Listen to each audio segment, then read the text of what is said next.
बिस्मिल्लाहिर्रहमानिर्रहीम वस्सलातु वस्सलामु अला रसूलिल करीम। आज की वीडियो में हम गैस्ट्रिक बाईपास की कॉम्प्लिकेशंस को डिस्कस करेंगे। तो हम डिस्कस करते हैं कि इस ऑपरेशन का इम्पैक्ट ज़िंदगी पर क्या है और ज़िंदगी कैसी होगी ऑपरेशन के बाद।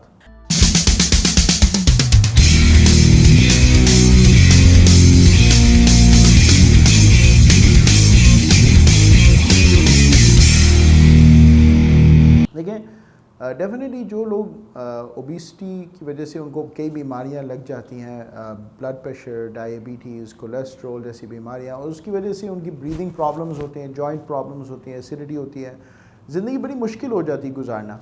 उनके लिए एक किस्म का ये लाइफ सेवर ऑपरेशन है, यानी वो उनकी ज़िंदगी को कम्प्लीटली चेंज कर देता है। इन सारी बीमारियों से वो उनको छुटकारा हो जाता है, दे गेट बेटर, उनकी लाइफ की क्वालिटी ट्रमेंडसली इम्प्रूव हो जाती है। हम बहुत सारे लोगों को देखते हैं कि उनकी लाइफ्स कितनी इम्प्रूव हो जाती हैं। कितनी ख़वातीन हैं जो कि कई कई सालों से उनकी प्रेगनेंसीज़ नहीं हो रहे थे और फिर वो प्रेगनेंसीज़ भी हो जाते हैं, अल्लाह ताला उनको सेहतमंद औलाद भी दे देते हैं। So it is definitely a very good operation. लेकिन देखें, हर ट्रीटमेंट के कोई ना कोई साइड इफ़ेक्ट्स भी होते हैं। कोई ऐसी ट्रीटमेंट नहीं दुनिया में जिसके साइड इफ़ेक्ट फ्री हो, और फिर ये तो एक बहुत बड़ा ऑपरेशन है, तो डेफिनेटली इसके कुछ भी साइड इफ़ेक्ट्स तो होंगे।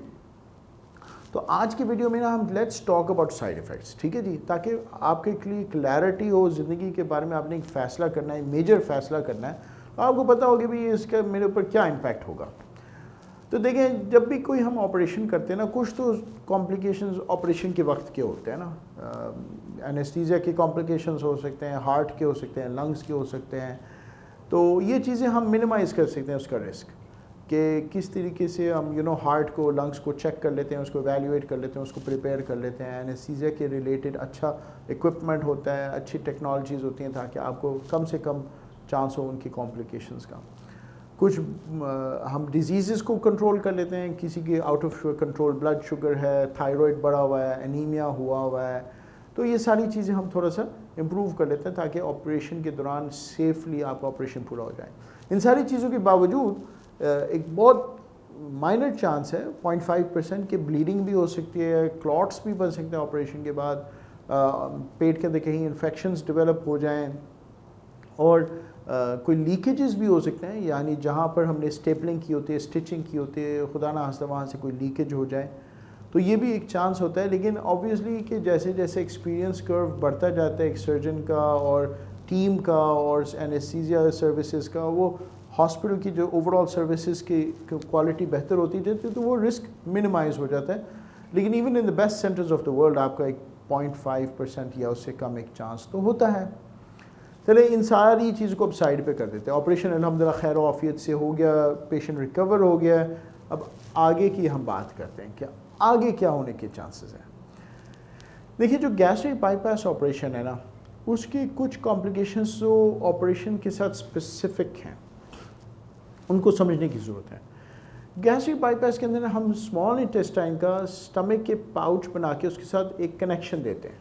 वो जो कनेक्शन है वो सेंसिटिव होता है, उसके ऊपर कुछ चीज़ें असर कर सकती हैं। स्मोक असर कर सकता है।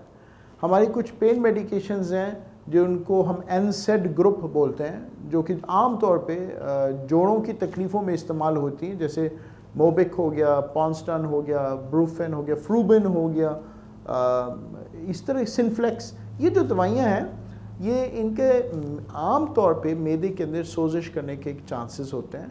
तो जब आपका मैदा इतना छोटा हो जाए, उसमें कनेक्शन हो जाए, तो वो चांसेस बहुत ज़्यादा हाई हो जाते हैं। ऐसे मेडिकेशंस को अवॉइड करने की ज़रूरत होती है बाईपास के बाद, ताकि वो कहीं अल्सर्स ना डेवलप हो जाए, एक चीज़।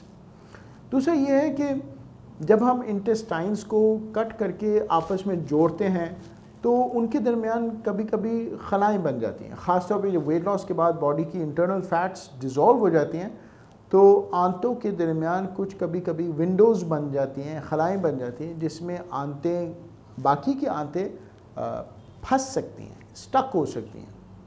इसको हम बोलते हैं इंटरनल हर्नियाज़। तो इंटरनल हर्नियाज़ का एक रिस्क हो जाता है जब भी आप आंतों की सर्जरीज़ करें, चाहे वो बाईपास की सर्जरी करें, चाहे आप वैसे आंतों की सर्जरी करें।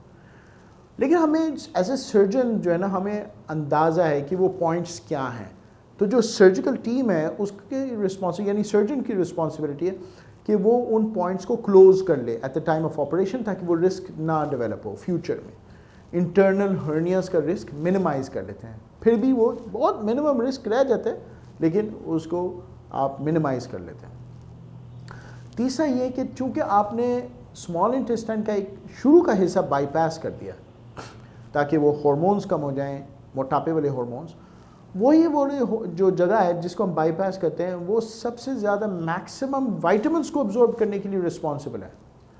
तो यस, ओबेसिटी के हार्मोन्स भी बना रहा है, लेकिन साथ में आपकी विटामिन्स भी वहीं से सबसे ज़्यादा अब्जॉर्ब होती हैं। तो आपने उसको बाईपास कर लिया ताकि आपके ओबेसिटी हार्मोन्स कम हो जाएं और वेट कम हो जाए, शुगर कंट्रोल हो जाए, लेकिन at the risk of developing a chance of vitamin deficiencies. अब वो जो हिस्सा है जो विटामिन्स को आप अब्जॉर्ब करने वाला हिस्सा आपने बाईपास कर दिया, तो ऑब्वियसली रिस्क ऑफ डिफिशिएंसीज बढ़ जाता है। उसको कम करने के लिए रेगुलर विटामिन्स का लेना ज़रूरी है। रेगुलर विटामिन्स में और फूड के विटामिन्स में क्या फ़र्क है? रेगुलर विटामिन्स जो होते हैं, जो हमारे बैरियाट्रिक विटामिन्स हैं, उसके अंदर जो है ना, जो विटामिन्स हैं वो फ्री फॉर्म में होते हैं, यानी वो रैपिडली अब्जॉर्ब हो जाते हैं। जो फूड के अंदर है वो बाउंड होते हैं, फूड बाउंड होते हैं, तो बॉडी को उनको अलग करना पड़ता है फूड से, फिर उनको अब्जॉर्ब करना पड़ता है, तो इसलिए अब्जॉर्प्शन कम होता है। इसलिए बाईपास वाले पेशेंट्स को रेगुलरली अपने विटामिन्स लेने पड़ेंगे। ये नहीं हो सकता क्योंकि मैंने एक आध साल ले लिया मैं छोड़ दूँ, क्या होगा कि वो आहिस्ता आहिस्ता जैसे बॉडी के स्टोर्स ख़त्म होते जाएंगे तो उनको फिर प्रॉब्लम्स हो जाएंगी, वीकनेसेस हो जाएंगी, हड्डियाँ कमज़ोर हो जाएंगी, खून कमज़ोर हो जाएगा, आसाब पे असर पड़ेगा, फिर वेरियस प्रॉब्लम्स डेवलप हो सकती हैं। फीमेल्स को प्रेगनेंसी के दौरान प्रॉब्लम्स हो सकती हैं, इसलिए विटामिन्स नहीं छोड़। तो लेट्स सी कि आपने विटामिन्स भी एहतमाम से ले लिए, स्मोकिंग भी नहीं की, एनसाइड दवाइयाँ भी नहीं ली, तो अब आखिरी कॉम्प्लिकेशन जिसके बारे में आपको पता होना चाहिए वो है डंपिंग सिंड्रोम। डंपिंग सिंड्रोम क्या है? डंपिंग सिंड्रोम बेसिकली आपका बॉडी का रिस्पॉन्स टू फूड के बारे में है। अब क्या होता है कि जब आप खाना खाते हैं ना बाईपास के बाद, तो खाना खुराक की नाली से गुजर के पाउच में से फिर डायरेक्टली इंटेस्टाइन में आ जाता है। अब इंटेस्टाइन जो है वो आपके डाइजेस्टिंग का सेंटर है। अब जब खाना इंटेस्टाइन में आता है तो बॉडी उसको डाइजेस्ट करना शुरू कर देता है और वहाँ से सारी ग़िज़ाइयत अब्जॉर्ब होनी शुरू हो जाती है। तो जिन फूड्स के अंदर शुगर लेवल ईज़िली अब्जॉर्ब होने वाली शुगर्स मौजूद होते हैं, जैसे कि आपके जितने भी मीठे ड्रिंक्स हैं और जूसेस हैं, आइसक्रीम्स हैं, चॉकलेट्स हैं, मिठाइयाँ हैं, फ़ालूदा है, इनमें ऑब्वियसली शुगर ऐसी किस्म की है कि जो जल्दी अब्जॉर्ब हो जाएगी आंतों में से, तो बॉडी उसको खाने के थोड़ी देर बाद अब्जॉर्ब करना शुरू कर देता है, तो वो लेवल एकदम से तेज़ हो जाते हैं बॉडी के अंदर। अब बाईपास के अंदर एक खुसूसियत ये है कि हमारी बॉडी जो है ना शुगर्स को बेहतर कंट्रोल कर लेता है। अब जब वो देखता है कि एकदम से शुगर लेवल तेज़ हो गए तो बहुत सारे इंसुलिन प्रोड्यूस करके ना वो उसको नीचे लाने की कोशिश करता है। तो कोई आधा पौने घंटे के बाद वो शुगर लेवल जब एकदम से नीचे आता है ना, तो वो कोई 100 से भी नीचे चल जाता है, 60-70 पे आ जाता है। और जो 60-70 पे आता है ना, तो पेशेंट्स को फीलिंग्स होती हैं लो शुगर वाली, हाथ पांव कांपने शुरू हो जाते हैं, आंखों के सामने अंधेरा आना शुरू हो जाता है, बेहोशी वाली कैफियत होती है, चक्कर आ रहे होते हैं, दिल की धड़कन तेज़ हो रही होती है, ठंडे पसीने आ रहे होते हैं। आसपास के लोग परेशान हो जाते हैं कि इनको क्या हो गया भाई, इनके एकदम से इसकी तबीयत को क्या हुआ, तबीयत इसकी क्यों ख़राब हो गई। तो ये जो इसकी मेन वजह थी कि अगर वो थोड़ी देर पहले अपना शुगर लेवल चेक करता तो वो 160 के पास था और अब जो है ना वो 60 के पास आ चुका है। तो डंपिंग सिंड्रोम हर बाईपास वाले पेशेंट को नहीं होता, 1 in 3 को हो जाता है। और इसको अवॉइड करने का तरीका ये कि आपने ऐसे फूड्स को अवॉइड करना है जो हाई शुगर कंटेंट वाले फूड्स हैं।